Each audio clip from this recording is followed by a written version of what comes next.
Не үшін арнасына қош келдіңіз? Егер сен ғылым техника дамып кетті, мен жасайтын жаңалық жоқ десең, бұл видео саған арналады. Мысалы, өте көп ата-аналар баласы мектеп бітіргенде қандай мамандыққа беру керек екенін біле алмай қиналады. Сонымен қатар балалар да мамандық талдауда басы қатады. Оқытушылар да басы қатады, міне бұл мүмкіндік. Заман қанша дамыса да, не үшін білім беруді дербестендіру жүйесі жоқ.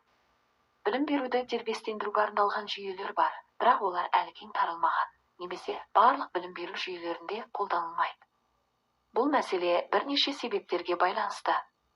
Бір, деректердің қолжетімсіздігі.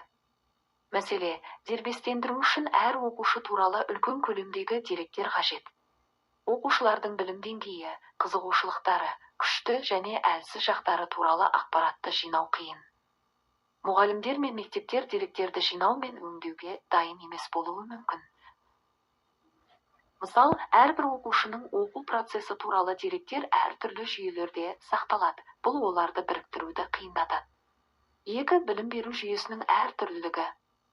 Мәселе, әлемнің әртүрлі елдерінде және аймақтарында білім беру жүйесі әртүрлі. Бір елде жұмыс істейтін жүйе басқа елде тиімсіз болуы мүмкін. Мысал, Қазақстанның білім беру жүйесі мен ақш-тың жүйесі арасында үлкен айырмашылықтар бар, сондықтан дербестендіру бірдей нәтижелер бермейді. Үш, мұғалімдердің технологияларына дайын болмауы. Мәселе, мұғалімдер мен оқу орындары жаңа технологияларды қолдануға дайын емес, немесе оны дұрыс түсінбейді. Бұл технологияларды қолдану үшін арнайы оқыту қажет. Мысал, мұғалімдер жүйелерін толық пайдаланбай, оны тек қосымша құрал ретінде қарастыруы мүмкін. Төрт, құпиялылық пен қауіпсіздік мәселелері. Мәселе, білім беру деректері құпия болып табылады, және оларды дұрыс сақтау маңызды.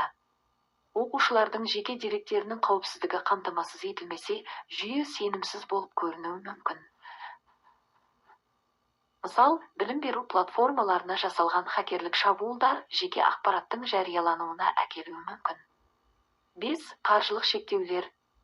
Мәселе, дербестендіру жүйесін енгізу қымбат. Көптеген мектептер мен оқу орындарының ресурстары мұндай технологияларды енгізуге жетпейді. Мысал, арнайы бағдарламалық жасақтама, серверлер және оқытушыларды даярлау шығындары. 6. Білім беру мазмұнының бейімделмеуі. Мәселе, көптеген оқу бағдарламалары стандартталған және жеке оқушының қажеттіліктеріне сәйкес келмейді. Жаңа жүйені мазмұнға сәйкестендіру үшін үлкен өзгерістер қажет. Мысал, ұлттық стандарттарға сәйкес келмейтін жүйелер қабылданбауы мүмкін. 7. Сенімнің жетіспеушілігі. Мәселе, мұғалімдер мен ата-аналар жүйелерінің тиімділігіне сенбеуі мүмкін. Олар адамдық оқытуға көбірек мән береді. Мысал, автоматтандырылған жүйелер оқушының эмоционалдық және әлеуметтік қажеттіліктерін түсінбейді деген пікір бар. Шешімдер. 1. Деректерді басқару. Оқушылардың білім деңгейі мен қажеттіліктері туралы деректерді қауіпсіз және тиімді жинау. 2. Мұғалімдерді оқыту, технологияларын қалай қолдану керектігін үйрететін бағдарламалар әзірлеу. 3. Құпиялылық стандарттарын енгізу. Оқушылардың жеке деректерін қорғау үшін нақты ережелер жасау. 4. Қаржыландыру. Мемлекеттік және жеке секторлардан инвестициялар тарту. 5. Жүйенің икемділігі, әртүрлі білім беру стандарттарына бейімделетін жүйелер жасау. Бұдан да қызықты жаңалықтар білгіңіз келсе, лайк басып кетіңіздер.